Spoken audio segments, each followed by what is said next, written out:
बिस्मिल्लाहिर्रहमानिर्रहीम। नाज़रीन, programme the reporters में आरिफ हमीद भट्टी और साबिर शाकिर का सलाम कबूल कीजिए। आज के प्रोग्राम में भी काफ़ी गर्मा गर्म ख़बरें हैं और सबसे बड़ी ख़बर जो है वो ये है कि बिल आखिर आसिफ अली जरदारी साहब और शहबाज शरीफ साहब ने एक दूसरे को गले लगाया है और पाकिस्तान पीपल्स पार्टी और मुस्लिम लीग नवाज़ जो कि अपोजिशन की बड़ी जमातें हैं, उन्होंने ये नवीद दी है कि उनका इत्तेहाद हो गया है। और ये आप कह लें कि एक मशरिक़, एक मगरिब, एक आग और एक पानी और एक दूसरे पे माजी में गिरेबान फाड़ने की बातें करते रहे, लेकिन आज वो कौन सी मजबूरियां थीं पस पर्दा जिनकी वजह से दोनों एक दूसरे को जो बिल्कुल क्या कहना चाहिए कि एक दूसरे से नफ़रत करते थे, कराहत महसूस करते थे, आज उन दोनों ने एक दूसरे को गले लगाया है। यानी कि शहबाज शरीफ साहब लीडर ऑफ द अपोजिशन जो कि आते हैं प्रोडक्शन ऑर्डर के ज़रिए, ज़ेर हिरासत हैं, नैब की तहवील में हैं, जबकि जरदारी साहब का मामला नैब को जा चुका है।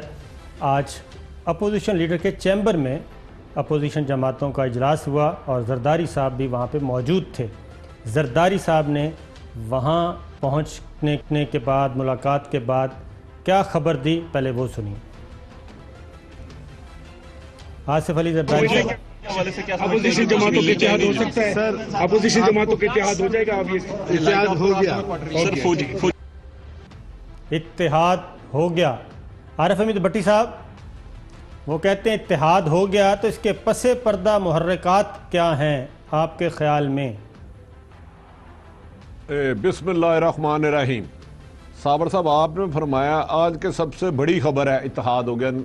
बड़ी खबर है, एग्रीड, लेकिन पुरानी खबर है, पार्टी पुरानी खबर है। पंजाबी की एक मिसाल तो आपने सुनी होगी, कुकड़ा खे उड़ाई थे अपने ही सिर पाई। ये अलग कब हुए थे? ये मुझे बताएं, अलग कब हुए थे? जिस दिन मैंने आपको पहले दिन से कह रहा हूं, आप निकाल लें कि आज इमरान खान साहब वजीर आज़म पाकिस्तानी ने कह दें कि आपके खिलाफ एहतसाब नहीं होगा, लूटा हुआ माल वापस लेने की कोशिश नहीं की जाएगी, आपके खिलाफ तमाम मुकदमात वापस ले लिए जाएंगे, तो ये दोनों फिर कुकड़ों की तरह लड़ेंगे। सील कुकड़ों की लड़ाइयाँ कभी देखी है? अच्छा, आपने नहीं देखी? आपने शायद देखी होगी। भट्टी साहब, आपने ये कहा कि ये तो बहुत पुराना इत्तेहाद हो गया था, लेकिन कोई मानता नहीं था। लेकिन हमने तो, या जाहिर है ये पॉलिटिकल लीडर्स हैं, सियासी रहनुमा हैं और लोग उनकी ज़ुबान पर एतबार करते हैं। हम तो उनकी जो गुफ्तगू होती थी उसी की बुनियाद पे कहते थे। माजी में आसिफ अली जरदारी साहब क्या करते रहे, क्या कहते रहे मुस्लिम लीग नवाज़ के बारे में, शरीफ फैमिली के बारे में, शहबाज शरीफ के बारे में, पहले वो सुन लें। जजों ने कह दिया है मियां साहब को कि गो नवाज गो, मुक गया तेरा शो नवाज, गो नवाज गो नवाज। पांचों जजों ने, किसी ने नहीं कहा कि ये इनोसेंट है। ये याद रहे कि अब हम शहबाज को नहीं बर्दाश्त करेंगे। और ऐसे इंसान को मैंने कहा कि ये धरती पे बहुत नासूर हो चुका है। आपने तो पाकिस्तान की जड़ें काटी है, अब ये धरती इसको माफ नहीं करेगी। कौमी चोर है, ये अवाम का चोर है और हम ऐसे दरिंदे को बर्दाश्त नहीं कर सकते। मेरे मौला, अब इससे जान छुड़ा, इस नासूर से जान छुड़ा। अब अगर हमने मियाँ को छोड़ दिया तो शायद अल्लाह भी हमें माफ न करे।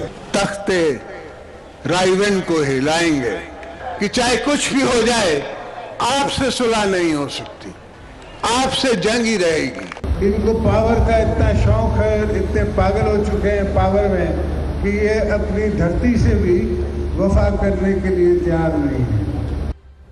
ज़रा वो दोबारा सुनवा दीजिए, इत्तेहाद हो गया, वो सुनवा दें। अपोजिशन जमातों के इत्तेहाद हो सकता है सर, अपोजिशन जमातों के इत्तेहाद हो जाएगा। अब ये इत्तेहाद हो गया, सर। भट्टी साहब, चोर, दरिंदा, नासूर, अल्लाह माफ़ करे, तख्ते रायवेंड को गिराएंगे, ये पाकिस्तान के दुश्मन हैं, अल्लाह भी हमें माफ़ नहीं करेगा। साबर साहब, इसमें दो तीन बातें मुझे एक गुजारिशें दे दीजिए। देखिए, जर्नलिस्ट मैं और आप जर्नलिस्ट हैं, हमारा काम है जैसे जैसे डेवलपमेंट हो खबरें देते रहना। अगर इत्तेहाद हो रहा हो गया, टूट गया, मोहतरम नवाज शरीफ के खिलाफ JIT बनी, दे दी खबर, नवाज शरीफ साहब को सजा हुई, खबर दे दी, बेल हो गई, खबर दे दी। लेकिन जरदारी साहब की गुफ्तगू आप देखें कि शायद अल्लाह भी हमें माफ ना करे। दूसरी तरफ उन्होंने कहा धरती पर नासूर है और पाकिस्तान की जड़ें काट रहे हैं। वो हाली करप्शन का इल्जाम नहीं लगा रहे जरदारी साहब, मोहतरम नवाज शरीफ साहब और शहबाज पर, पाकिस्तान की जड़ें काट रहे हैं। यानी कि जिस मुल्क ने हमें इज्जत दी, वकार दिया, रिजक दिया, सर छुपाने के लिए छत दी, एक आज़ादी दी, उसकी ये इल्ज़ाम लगा रहे हैं। कौल आसम जरदारी साहब के नोई मियाँ बरादर जड़ें काट रहे हैं। जड़ें मुल्क की कौन काटता है? जो मुल्क से मुखलस ना हो। मैं सख्त लफ्ज़ नहीं कहूँगा, लेकिन मुझे आज बताएं, अगर ये जड़ें काट रहे थे, इनकी बात मान ली जरदारी साहब की, अगर ये नासूर थे, अल्लाह माफ़ करे, इससे सख्त लफ्ज़ हो ही नहीं सकता। अल्लाह ताला सबको अपनी पनाह में रखे। कौन सी मजबूरी है फिर इन्हें आज इकट्ठे हो गया? भाई इत्तेहाद किस बात का इत्तेहाद हुआ, किस वजह से इत्तेहाद हुआ? उसकी कोई रीजन है ना। एक बंदा तो पाकिस्तान की जड़ें काट रहा है, मैं पाकिस्तान की जो जड़ें काट रहा है उससे इत्तेहाद क्यों करूंगा? मैं तो पाकिस्तान मेरी माँ है ना, तो मैं माँ के दुश्मन के खिलाफ कर सकता हूँ इत्तेहाद। अपनी भट्टी साहब, अपनी माँ के साथ या धरती माँ के साथ क्या कुछ नहीं कर चुके अब तक? लूट लूट के इन्होंने जो दौलत बनाई है वो अपनी धरती माँ के साथ ही, अल्लाह माफ़ करे, उसको बर्बाद करके बनाई है ना। और क्या कर सकते हैं? आप पूछ रहे हैं रीज़न क्या है, रीज़न आगे जाके बताते हैं, लेकिन पहले ज़रा सुनवा दें कि ये कहते क्या रहे हैं। अब ज़रा शहबाज शरीफ साहब का सुनवाइए जी, माजी में क्या कहते रहे हैं। शहबाज शरीफ साहब माजी में क्या करते रहे हैं? इंतखाबात के बाद इस जरदारी को लाड़काना कराची, पेशावर और लाहौर की सड़कों पे ना घसीटा तो मेरा नाम शहबाज शरीफ। खुद सीट खाली कर दो, बैठे हमारे हवाले कर दो, वरना तुम्हें और तुम्हारे लुटेरे साथियों को इसी चौक के ऊपर उल्टा लटकाएंगे। जरदारी आपकी स्विस बैंकों में इस कौम की रकूम, उसको इंशाअल्लाह एक दिन जरूर वापस लेके आएंगे। खुदाए बुजुर्गो बरतर की कसम है और इस 23 मार्च यौम पाकिस्तान की कसम है कि जब तक ये कौम इस लूटी हुई दौलत को वापस लाकर अवाम के कदमों में निशावर नहीं करेगी, हम चैन से नहीं बैठेंगे। खुदाए बुजुर्गो बरतर की कसम, और वो भी कह रहे हैं अल्लाह मुआफ़ नहीं करेगा, वो भी कसम उठा रहे थे जरदारी साहब। ये 23 मार्च यौम पाकिस्तान धरती माँ की कसम उठा रहे हैं। भट्टी साहब, ये माजी भूल गए हैं, एक दूसरे से नफ़रत करने वाले, एक दूसरे को मुल्क का दुश्मन, और अब इकट्ठे हो गए हैं। एक और मैं दिलचस्प शॉट आगे सुनाऊंगा मैं आपको। साबर साहब, मेरी अर्ज मुझे सुनने। दरअसल आप कहते हैं ना, जो इनकी बातों पे हम यकीन करते हैं, अब कौन सी बात पे यकीन करें? शहबाज शरीफ साहब कह रहे थे घसीटेंगे, लफ्ज़ घसीटे, थोड़ा सा लफ्ज़ को आप, क्योंकि जर्नलिस्ट लफ्ज़ पकड़ता है, घसीटते कैसे? यहाँ बाल पकड़ के मैं किसी को ज़मीन से घसीटूँ, या टांगे पकड़ के घसीटूँ, या उसको ज़मीन पे रोक दूँ। उन्होंने ये नहीं कहा कि इनके खिलाफ कानूनी कार्रवाई करेंगे, कानून के मुताबिक घसीटूँ, घसीटने पे गौर करें। बाल पकड़ के शहबाज, ये जरदारी साहब, शहबाज साहब ने बाल पकड़े हैं, यूं खींच रहे हैं जरदारी साहब को, ये उनका मतलब था। ये टांगे पकड़ के ये खींच रहे हैं, वो कह रहे हैं रोको रोको रोको।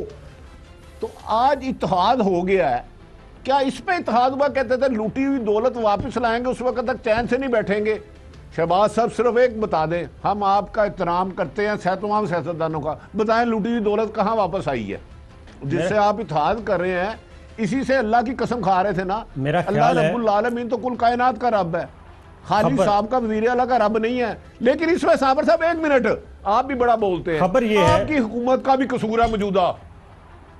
कितने नैब के मुल्ज़म है जो इस तरह की लाइफ गुजारे हैं, जो शहबाज शरीफ को आप वीवीआईपी पे मुल्ज़म बनाया हुआ।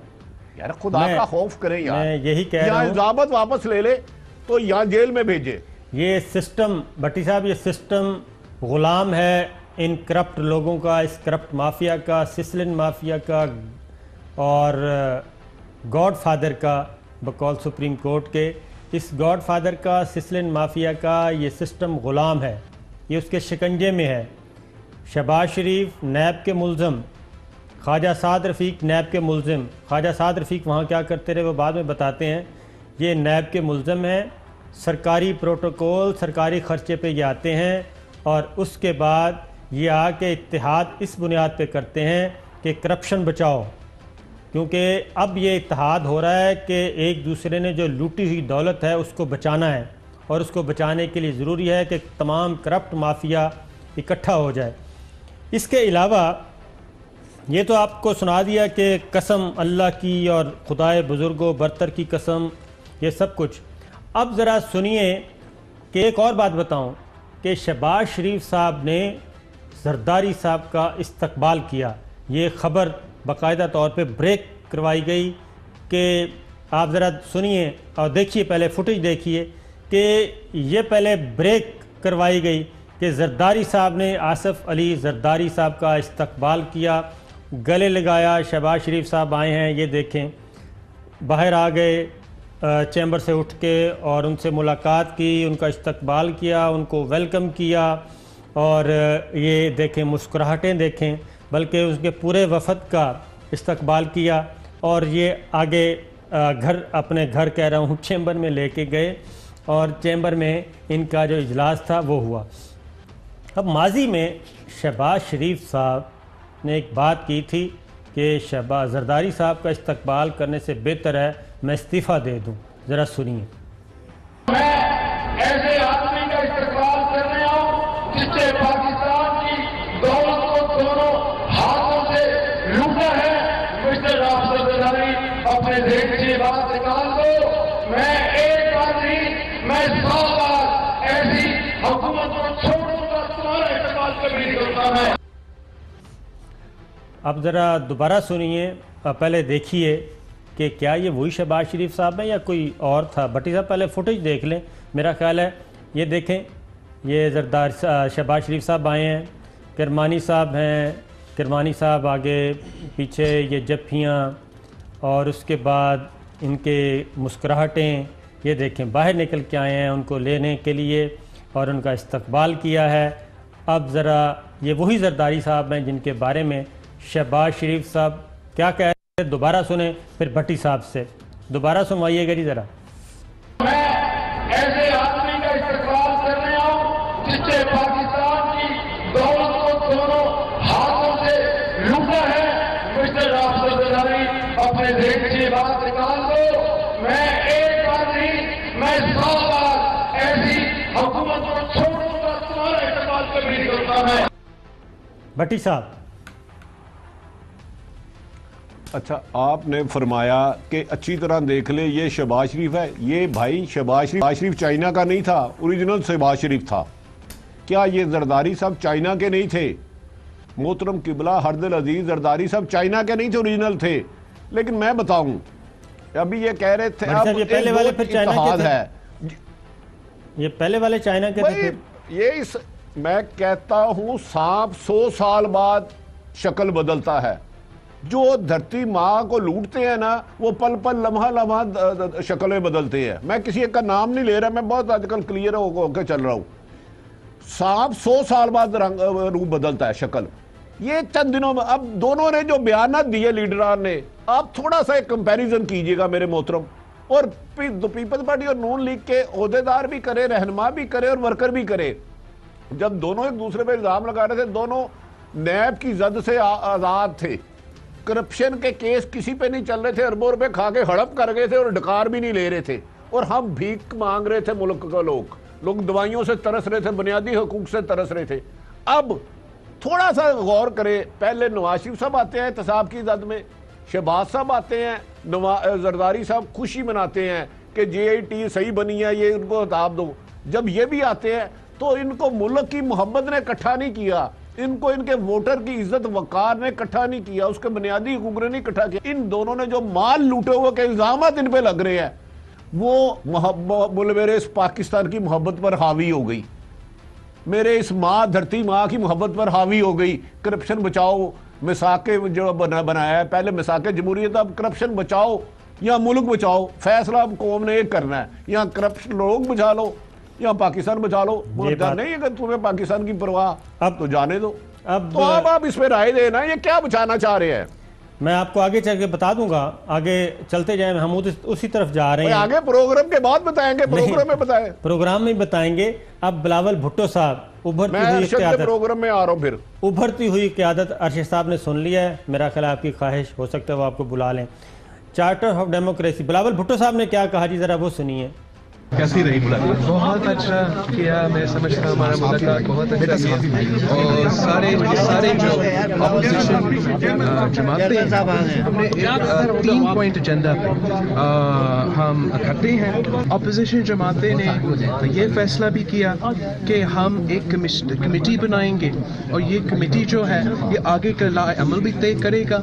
हम चाहते हैं कि जो चार्टर ऑफ डेमोक्रेसी जो मियाँ नवाज शरीफ साहब और शहीद मोहतरमा बेनज़ीर भुट्टो ने 2006 में साइन किया, हमें उसको अपडेट करना चाहिए। ये थे बिलावल भुट्टो साहब। अब बिलावल भुट्टो साहब माजी में क्या कहते रहे, ज़रा वो भी सुन लें। मियाँ साहब, आप मुकम्मल तौर पर बरी नहीं हुए। अगर आपको थोड़ी सी भी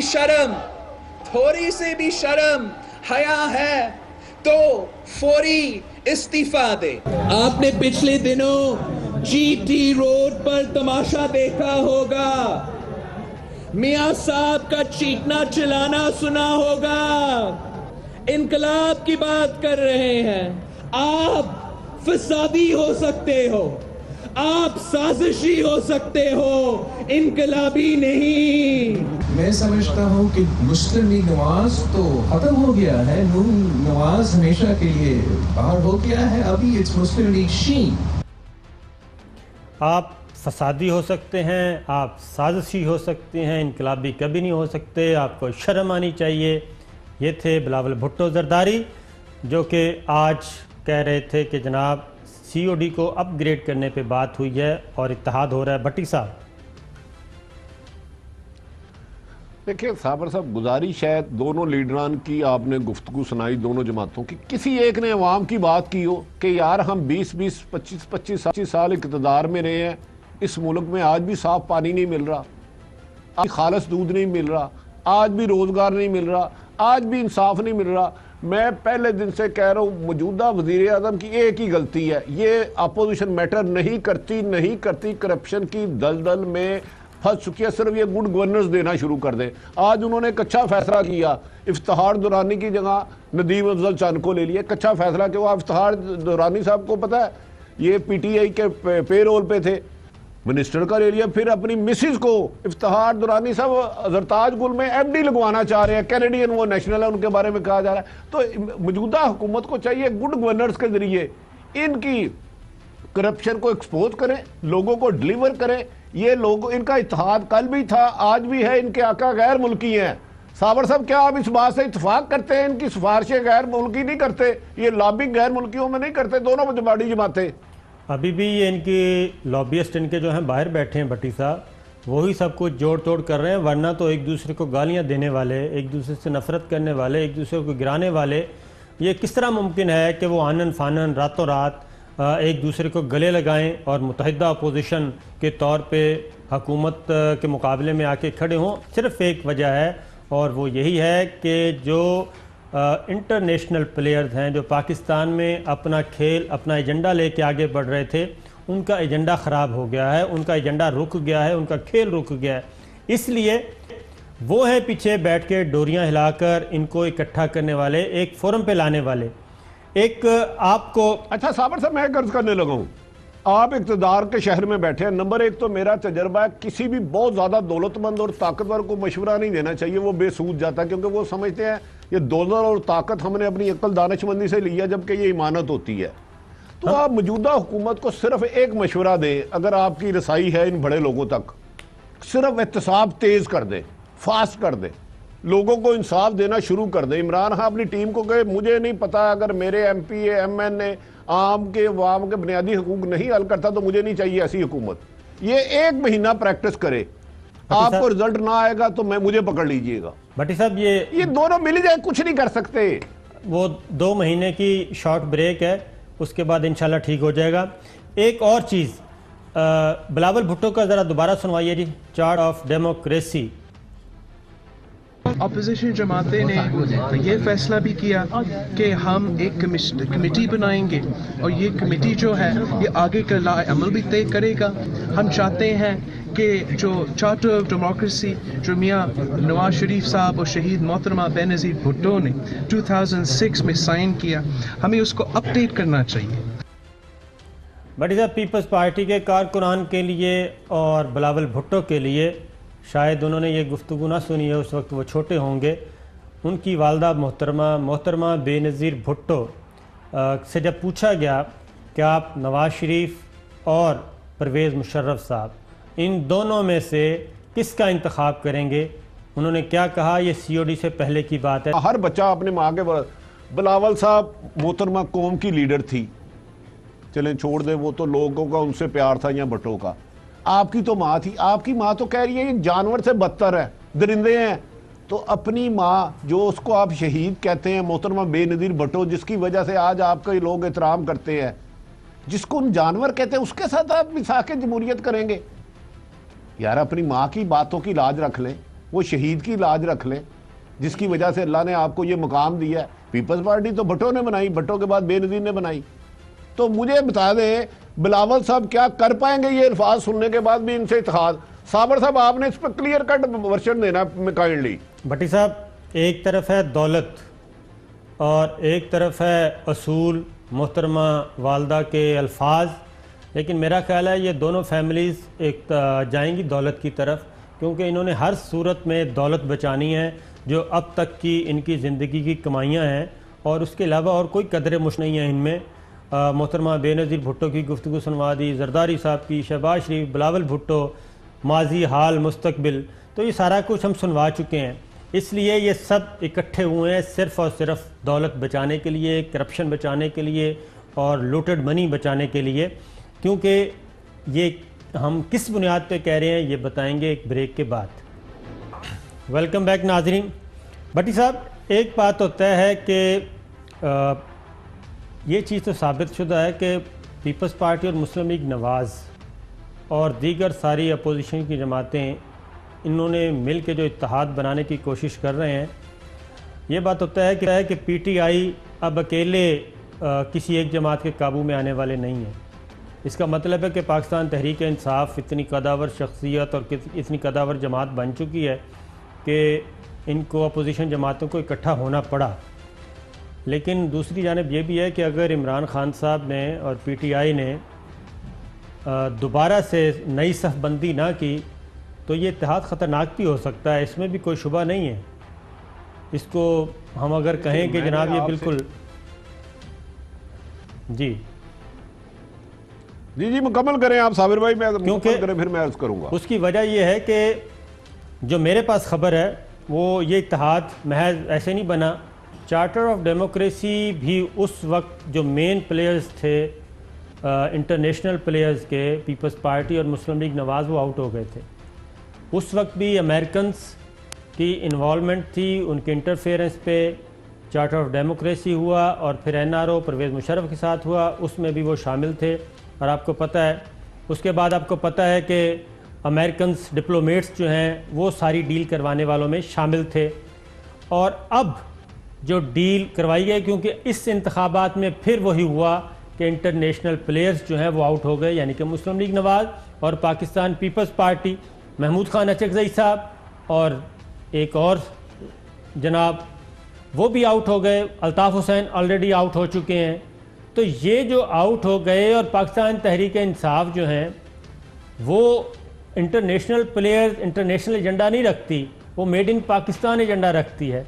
और इस वक्त जुडिशरी हो, मिलिट्री इस्टेब्लिशमेंट हो और पाकिस्तान की पॉलिटिकल लीडरशिप जो कि इस वक्त इक़्तिदार में है, वो सब इस बात पे मुत्तफ़िक़ हैं कि हमने जिस तरीके से दहशत गर्दी ख़त्म किया है उसी तरीके से हमने मुआशी दहशत गर्दी का ख़ात्मा करना है। इनको इकट्ठा किया जा रहा है फिर, और उसमें ख़ास तौर पे मैं एक ख़बर ये है कि ये आगे चल के भट्टी साहब सेंटर में इन हाउस चेंज लाने की कोशिश करेंगे।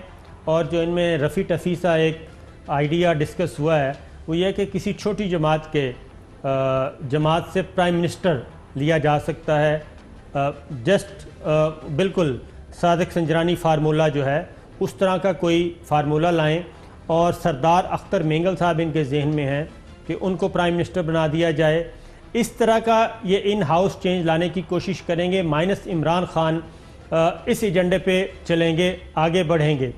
तो ये चीज़ इसको लाइट नहीं लेना चाहिए, ये इस पे काम करेंगे क्योंकि राना सनाउल्लाह साहब पिछले दिनों आपको पता ना कह चुके हैं कि 156 इक्वल हैं, बाकी तो मांगे तांगे के वोट हैं, ये है वो है, अगर 5 वोट इधर हो जाएं तो कल जरदारी साहब ने भी यही बात की है। तो इसलिए ये एक काम कर रहे हैं, एक प्लान रखते हैं। भट्टी साहब। अच्छा जी साबर साहब, गुजारिश है जो आपने फरमाया ये सारे हकायक है, इनसे चश्मपोशी मुनासिब नहीं है, लेकिन थोड़ा सा एक गौर करें कि आपको ये सारी चीज़ें पता है इकट्ठे क्यों हो रहे हैं, किस मकसद के लिए हो रहे हैं। मकसद असल इमरान खान को चेंज करना नहीं है, इस वक्त गैर मुल्की एजेंडा ये नहीं है, पाकिस्तान को कमज़ोर करना है। पाकिस्तान को कमज़ोर कैसे करना है कि मौशी दहशतगर्दी जारी रहे। मौशी दहशतगर्दी कैसे जारी रहेगी कि करप्ट लोगों पर हाथ ना डाला जाए। अगर ये सारी बातें आप भी समझ रहे हैं, मैं भी समझ रहा हूं, तो मौजूदा हुक्मरान क्यों नहीं समझते? मेरी समझ में नहीं आता। जैसे ये लोग इक़्तिदार में आते हैं सिर्फ ये बातें सुनना चाहते हैं, आपने शेरवानी बड़ी अच्छी पहनी, आपने वो तकरीर बड़ी अच्छी की, और प्रैक्टिकल करो भाई, इस एहतसाब को और तेज कर दो। इमरान खान साहब खुद क्रिकेटर रहे, इन्हें शायद ये मिसाल समझ आ जाए। एक फास्ट बॉलर लगाते हैं, दूसरी टीम का बंदा पिटाई करता है उसकी खूब, आप फास्ट बॉलर चेंज कर लेते हैं, स्ट्रेटेजी चेंज कर लेते हैं। भट्टी साहब, ये नहीं हो सकता इमरान खान फास्ट बॉलर भी हो और विकेट कीपर भी अच्छे तरीके से गेंद पकड़ ले। अगर विकेट कीपर कमजोर होगा तो बाई का चौका होते रहेंगे, 4 रन होते रहेंगे। तो इमरान खान साहब सिर्फ अपनी गुड गवर्नेंस को फोकस करें, अपनी टीम में जो कुछ नाअहल लोग हैं उनको रिप्लेस करें और लोगों के जाए। ये अपनी मौत आप मर जाएंगे। हाँ, इमरान खान साहब गुड गवर्नेंस की तरफ ना आए तो जो आपने कहा है उसके ताने बाने बुन चुके हैं। पंजाब के एक शख्स, कराची की 3 शख्सियात को भारी बम, ब्रीफ केस और अटैची दे दिए गए हैं, राब्ते भी हो रहे हैं। लेकिन ये डिपेंड करता है मौजूदा हुकूमत होश से काम लेती है कि जज्बाती होकर गुफ्तगू करती है। भट्टी साहब, प्रैक्टिकल होना पड़ेगा। बात ये है कि हमारा जो सिस्टम हम बात करते हैं ना, सिस्टम भी तो यरगमाल बनाया हुआ है, लेजिस्लेशन इन्होंने की हुआ है, मिसाक जमहूर के नाम पे, मिसाक करप्शन के नाम पे, उन पे भी तो यही माफियाज जो हैं ये बैठे हैं। नवाज शरीफ साहब की बेल हुई, कल नवाज शरीफ साहब की बेल हुई, अरशद शरीफ हमारा दोस्त कागज लहरा रहा है, ये है वो पेपर। तो नैब के प्रोसिक्यूटर ने वो पेपर उधर क्यों नहीं दिए, मुझे बताएं। सुप्रीम कोर्ट ने किसी रीजन पे बेल खारिज करनी थी ना, वफाकी वजीर इत्तलात और नशरियात अपनी बेबसी का किस तरह इजहार कर रहे हैं कि इस सिस्टम पे इनका शिकंजा किस तरह है, जरा सुनाइए। छोटे भाई हैं वो कागजों में कैद में हैं, रहे अपने घर में रहे, और वहां पर जब दिल चाहता है मीटिंग बुला लेते हैं, जब दिल चाहता है उनका वो अपने प्रोसिक्यूटर और नैब वालों की कहते हैं मेरे सामने पेश हो जाएं। इस तरह का ट्रायल हमने तो जिंदगी में पहले कभी नहीं देखा। इस तरह का ट्रायल जिंदगी में कभी नहीं देखा, बिल्कुल सही बात है। क्योंकि आज भट्टी साहब, आज ख्वाजा साद रफीक नैब के मुलजम, नैब की हिरासत में गिरफ्तार, वो आते हैं लीडर ऑफ द अपोजिशन के चैम्बर में जो खुद मुलजम है, और वहाँ पे आके सरकारी टेलीफोन से कोई 20-25 कॉल्स करते हैं, मैसेजेस दे रहे हैं, कॉल कर रहे हैं, गुस्से में हैं, और गुस्से से उनकी हालत गैर है कि मेरे पास टाइम नहीं है, जल्दी करो, ये कर लो, वो कर लो, फ़लाँ से मिलो, बस अब टाइम नहीं है, टाइम ख़त्म होता जा रहा है, आपको पता नहीं है मैं इस वक्त किस पोजीशन में हूँ। जब मुल्ज़मान को ये सहूलतें दी जाएंगी और जनाब मुल्ज़म को मिनिस्टर एनक्लेव में घर दिया जाएगा, जनाब मुल्ज़म को, मुल्ज़मान को सरकारी गाड़ियाँ, सरकारी गार्ड दिए जाएंगे, तो उसके बाद हम कैसे हुकूमत पे कर सकते हैं, सिर्फ़ एक हुकूमत पे? क्योंकि जब तक इस माफिया को गिराने के लिए जस्टिस अजमत सईद शेख साहब ने और जस्टिस आसिफ सईद खोसा साहब ने, वो कहते हैं कि दरिया को कूज़े में नहीं बल्कि समंदर को कूज़े में बंद कर दिया था, जब इनके लिए गॉड फादर और सिसिलियन माफिया का कहा था। तो ये कैसे मुमकिन है भट्टी साहब कि मामूल की कवानीन के मुताबिक, मामूल की कानून साजी के मुताबिक हम इनसे निपट सकें? जी, सिसिलियन माफिया या गॉड फादर उसी सूरत में बनते हैं जिस मुल्क में रूल ऑफ लॉ ना हो, कानून काम ना करता हो, स्पीकर ना करते इनके ऑर्डर। भाई क्यों किए ऑर्डर? आप अपोजिशन में रह के भी शिकायतें लगानी है, हुकूमत के में आके भी आपने बेबसी का इजहार करना है, तो फिर हुकूमत किस चीज़ की? हुकूमतें इंप्लीमेंट कराती हैं। मैं छोटी सी बात बता देता हूँ, मैं कहता हूँ डिलीवर करे चीफ जस्टिस ऑफ पाकिस्तान के बाद मुझे समझ नहीं आ रही इस हुकूमत को क्या और बचाएगा। अभी तक तो चीफ जस्टिस साकिब निसार साहब की रोब था कि कोई गलत काम करेगा। उन्होंने खोखरों के बारे में डीजी एंटी करप्शन को कहा ये अरबों रुपए के महल है, इसको खाली कराओ। अब अगली बात, डीसी लाहौर एक खतून है, रिकॉर्ड ही नहीं दे रही उनको। स्पेशल ब्रांच का एडिशनल आईजी आपने लगाया जो ज़हीम शेख जो ब्रिटिश नेशनल है। हुकूमत अपने काम क्यों नहीं कर रही मुझे बताए? आप अपोजिशन को अब भी तनकीद करते रह रहे हैं। अब तो हुकूमत इनकी है ना, अब तो ये ना दे फैसिलिटीज इतनी। कहते भाई हमने नहीं जाना, ये जो चीजें साबर साहब जब कानून अपना काम नहीं करेगा तो माफिया जरूर करेगा अपना काम। मैं वही में से काम या रूल ऑफ लॉ होगा या माफिया होगा। बात यह है कि FIA हुकूमत के अंडर है, FIA ने अपना काम किया। एंटी करप्शन पंजाब हुकूमत के अंडर है, उसने अपना काम किया और आज सुप्रीम कोर्ट में ये रिपोर्ट सबमिट की कि पाक पते में जो अराज़ी तरीके से उसका स्टेटस चेंज किया और प्राइवेट शख्स को अलॉट की, वो चीज़ हमारे सामने आ चुकी है। हुसैन असगर साहब ने आज बता दिया, वो मामला भी रेफ़र कर दिया गया है। तो जो हुकूमत के अंडर हैं वो तो काम कर रहे हैं, लेकिन जो हुकूमत के अंडर नहीं है भट्टी साहब वो ये काम नहीं कर रहे। एक बात। दूसरी बात है ये जो प्रोडक्शन आर्डर जारी करने का जो लेजिस्लेशन है ये मिसाक़ जमहूरियत के तहत ही बनी है और उसके तहत ही स्पीकर कौमी असम्बली ने इनके प्रोडक्शन आर्डर जारी किए हैं। तो ये चीज़ें तो उस वक्त तक चलेंगी जब तक एमरजेंसी, मुआशी दहशतगर्दी के ख़ात्मे के लिए एमरजेंसी नाफिज करके नहीं निपटा जाएगा। अब बात, अगली बात जो हम कह रहे थे कि ये सब कुछ इकट्ठे क्यों हो रहे हैं, ज़रा सुनाइएगा जी। आसिफ अली जरदारी साहब का शॉट के नैब को कैसे टाइट किया जाए और क्यों किया जाए। सेक्रेटरी जो है वो कहता है कि जी मैं क्यों फाइल पे साइन करूं, कल मेरे बच्चे, मैं नैब में खड़ा होऊंगा, आपने करना है आप कर लें। क्या कि हम नैब को थोड़ा टाइट कर दें और इतनी इनसिक्योरिटी जो आपके अंदर है और आपकी ब्यूरोक्रेसी के अंदर है वो इनसिक्योरिटी कुछ कम हो जाएगी। एक ब्रेक के बाद वापस आते हैं, मज़ीद सुनवाते हैं कि ये इकट्ठे क्यों हो रहे हैं। वेलकम बैक नाजरीन। जब से जो फेक अकाउंट्स का मामला है, जाली अकाउंट्स का मामला, GIT की रिपोर्ट आई और वो चली गई नैब को, कौमी एहतसाब ब्यूरो को। जब से रिपोर्ट कौमी एहतसाब ब्यूरो को गई है उस वक्त से पीपल्स पार्टी और ख़ास तौर पे जरदारी साहब बहुत परेशान है और इसीलिए वो तमाम बाकी लोगों को भी डरा रहे हैं कि अगर आपने चेयरमैन नैब को और नैब को टाइट ना किया तो वो आपको भी गिरफ्तार करेंगे। किसी और की गिरफ्तारी का जरदारी साहब को हरगिज़ डर नहीं है, बल्कि उनको गिरफ्तारी का डर है अपने आप का। जरदारी साहब के मज़ीद शॉट्स सुनवाई जी, कल उन्होंने पार्लियामेंट में खिताब किया था। This time has come कि Parliament should call the NAB chairman.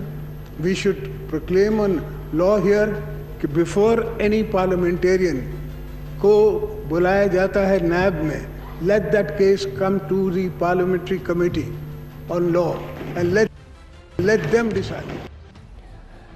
एक और शॉट भी है, वो भी सुनवा दें ज़रा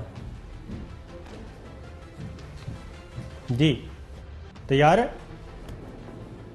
आजकल हमें और मेरे खानदान को JIT का सामना है। मैं समझता हूं कि this is uncalled for, it is above the law कि आप नई JIT बनाएं, उसमें ISI को भी डालें, उसमें दूसरी इंस्टीट्यूशंस को भी डालें, वेस्ट ऑफ टाइम करें। भट्टी साहब, ये आपने सुन लिया कि इन सब का फोकस एक ही है कि किसी भी तरीके से एहतसाब से बचा जाए और असल एहतसाब का खौफ है जो इनको आज एक टेबल पे लेके आया, शहबाज शरीफ साहब को मजबूर किया कि वो जरदारी साहब का इस्तकबाल करें। जी साबर साहब, अर्ज ये है साबर साहब अर्ज ये है कि वो जरदारी साहब कहते हैं parliament should call NAB chairman. एक नैब का मुल्जम चेयरमैन नैब को तलब कर रहा है, ये है आपके मुल्क का कानून। कहते हैं उसको टाइट करो। टाइट पता है आपको किन मायनों में आती है ये बात? पुलिस छतरौल गांव में कोई चौधरी की बदमाशी होती है, उसके मुकाबले में कोई बंदा खड़ा हो जाता है, वो अपने मरासी को कहता है बंदों को ना टाइट कर, भैया बड़ा जवान हो रहा है, कल हमारे मुकाबले पे खड़ा होगा। ये आप भी समझ रहे हैं, मैं भी समझ रहा हूँ, इत्तेहाद सिर्फ मुल्क का लूटा हुआ माल बचाने के लिए है। लेकिन हम हुकूमत की बात क्यों नहीं करते? 5 महीने हो गए हैं JIT बनी। मोहतरम, जब आप अदारे अपना काम नहीं करेंगे तो माफिया आप पर हावी हो जाएगा। ये नीली टोपी वाले भोले भाले, तो भाई अभी तक इसको अरेस्ट नहीं कर सके तो ये जरदारी को क्या पकड़ेंगे? लेकिन आपकी अंगूठी बहुत अच्छी है। इस सारी तस्वीर में जो सबसे अच्छी घड़ी भी अच्छी है, मियाँ साहब से मिलती है, मियाँ नवाज शरीफ साहब से। ये 2-3 चीज़ें आपकी चलें दिखा दी। एक चीज़ भट्टी साहब और है, सितम ज़रीफ़ी देखिए। नहीं, आप ये क्यों आप समझ रहे हैं कि हुकूमत को एहतसाब में और संजीदा और क्रॉस दी बोर्ड करना चाहिए? सिर्फ मेरी रहनुमाई कर दे ताकि मैं ये रट लगाना छोड़ दूं। मेरी गुजारिश सुन लें कि गवर्नमेंट का कौमी एहतसाब ब्यूरो पे कोई इख्तियार नहीं है। कौमी एहतसाब हुकूमत का सुने, JIT ने रिपोर्ट दी है, इनके पास है ना, मनी लॉन्ड्रिंग के पर्चे FIA दर्ज नहीं करती। भट्टी साहब एक चीज तो सुन ले मेरी, आप ये बताएं। साबर साहब सिर्फ मेरी रहनुमाई करें जरा प्लीज, लोगों को समझने दें। अगर मनी लॉन्ड्रिंग होती है, कोई फ्रॉड से पैसा बाहर जाता है, FIA मनी लॉन्ड्रिंग के पर्चे दर्ज करती है कि नहीं करती? मुझे ये बताएं, मेरी रहनुमाई करें। बिल्कुल करती है। तो फिर कर ले। अगर वो JIT में ऐसे शवाहिद हैं तो करे FIA। चलो नैब तो अपना काम करता रहे, FIA तो उसके काम नहीं रोका। देखें, बात यह है कि ये भी एक दूसरी तरफ अफसोसनाक बात है कि आज नैब ने एक अपील फाइल की है सुप्रीम कोर्ट में कि हाई कोर्ट का वो ऑर्डर सस्पेंड किया जाए। मंशा है तो सुप्रीम कोर्ट को मेरा ख्याल है इस मामले में थोड़ा सा चीफ जस्टिस ऑफ पाकिस्तान को, साकिब निसार साहब को भी, आने वाले जो है आसिफ सईद खोसा साहब को भी, उनको भी इस बात पे एक रूल बनाना चाहिए, कानून बनाना चाहिए कि नैब क्या करेगी, FIA क्या करेगी, तहकीकाती इदारे क्या करेंगे जब इस तरह के ऑर्डर आ जाएंगे। एक चीज़। दूसरी बात, मैं इंटरनेशनल एजेंडे की बात, मोहम्मद डैम, भट्टी साहब खुदा करके डैम बनने जा रहे हैं। Credit goes to chief justice of Pakistan Mian Saqib Nisar साहब, खुदा करके। लेकिन उस डैम पे अब कोई एतराज़ नहीं है। आज तक अगर कोई डैम नहीं बना तो वो इंटरनेशनल एजेंडा था, इंटरनेशनल प्लेयर्स थे जो यहाँ पे पॉलिटिकल पार्टीज़ को, लोगों को पे करते थे, पेड थे, उनके पे रोल पे थे, वो उनके खिलाफ कंपेन चलाते थे। आज मोहम्मद डैम बनने जा रहा है, लेकिन उसके बारे में क्या कहते हैं ज़रा सुनिए शहबाज शरीफ साहब। हमारी गवर्नमेंट के ज़माने में इसका बिडिंग का प्रोसेस स्टार्ट किया गया। एक बिड रह गई थी और दूसरी बिड को टेक्निकली उसको नॉकआउट कर दिया गया था और उस बिड के बुनियाद पर जनाब स्पीकर वो कॉन्ट्रैक्ट अवार्ड कर दिया गया। कौन सी क़यामत आ गई थी कि आप रीबिडिंग में नहीं गए? कौन सी क़यामत आ गई थी कि आप बिडिंग में नहीं गए? उस वक्त के वजीर आजम शाहिद खाकान अब्बासी क्या कह रहे हैं, मुस्लिम लीग नवाज के, वो भी सुने। कि मोहम्मद डैम पर काम कौन सी हुकूमत ने किया? उस हुकूमत का नाम PMLN की हुकूमत और मोहम्मद नवाज शरीफ की हुकूमत थी। बिड की गई, 2 बिड्स आई, जिसमें एक बिड में जॉइंट वेंचर में डेस्कॉन, जो कि रज़ाक दाऊद साहब की कंपनी, मुझे अब नहीं पता अभी शेयर होल्डिंग उनके पास है या नहीं है, वो कंपनी है। दूसरी कंपनी जो थी वो भी एक चीनी कंपनी थी, उसका भी एक पाकिस्तानी पार्टनर था, वो क्वालिफाई नहीं कर सकी। इस कंपनी की फाइनेंशियल बिड्स खोली गई हैं और उसमें ये कंपनी को अब ठेका दिया जा रहा है। ये कानून के मुताबिक है, ये कंपनी को अब ठेका दिया जा रहा है, ये कानून के मुताबिक है, ये कानून के मुताबिक है। वज़ीर आज़म शाहिद खाकान अब्बासी उस वक्त कह रहे हैं कानून के मुताबिक है, ठेका दिया जा रहा है। 2 बिड थी, एक क्वालिफाई कर गई, एक नहीं की। लेकिन भट्टी साहब ये उस डैम को भी मुतनाज़ा करने के लिए मैदान में उतरे हैं। कौन उतरा है? शहबाज शरीफ साहब उतरे हैं, मुस्लिम लीग नवाज उतरी है। अब आप बताएं क्या किया जाए? देखिए, डैम, ये जो मुखालफत कर रहे हैं डैम की, इन्होंने पाकिस्तान का पानी नहीं पीते, इनका पानी भी बाहर से आता है। और इसका कलंदर कौन है? चीफ जस्टिस ऑफ पाकिस्तान मोहतरम साकिब निसार साहब, वरना ये तो हुकूमतों के काम थे। अगर डैम बनता है तो पाकिस्तान को पानी मिलेगा, पानी पे जंग नहीं होगी, लड़ाई नहीं होगी। तो ये पॉलिटिशियनों को गवारा नहीं है कि यहाँ की कौम पढ़े लिखे रोजगार ले, ये रुकावटें खुद डाल रहे हैं। तो इतनी साजिशें सामने आने के बाद भी कोई कुछ ना करे तो फिर आंसू ही बहाने को दिल चाहेगा। साबिर साहब, मैं और आप तो पिन पॉइंट कर सकते हैं। भट्टी साहब, एक बात बता दूं कि कल मेरी एक अल्लाह के बुजुर्ग हैं, नेक बंदे हैं, बैतुल्लाह में अंदर जा चुके हैं, 4 दफ़ा रोज़ा रसूल सल्लल्लाहु अलैहि वसल्लम के अंदर जा चुके हैं, हाज़िरी दे चुके हैं। उनसे मैंने पूछा तो उन्होंने कहा कि सिर्फ 2 महीने की बात है, इंशाल्लाह 2 महीने के बाद पाकिस्तान के हालात बहुत अच्छे होंगे। कल फिर होंगे, इजाज़त दीजिए, अल्लाह हाफ़िज़।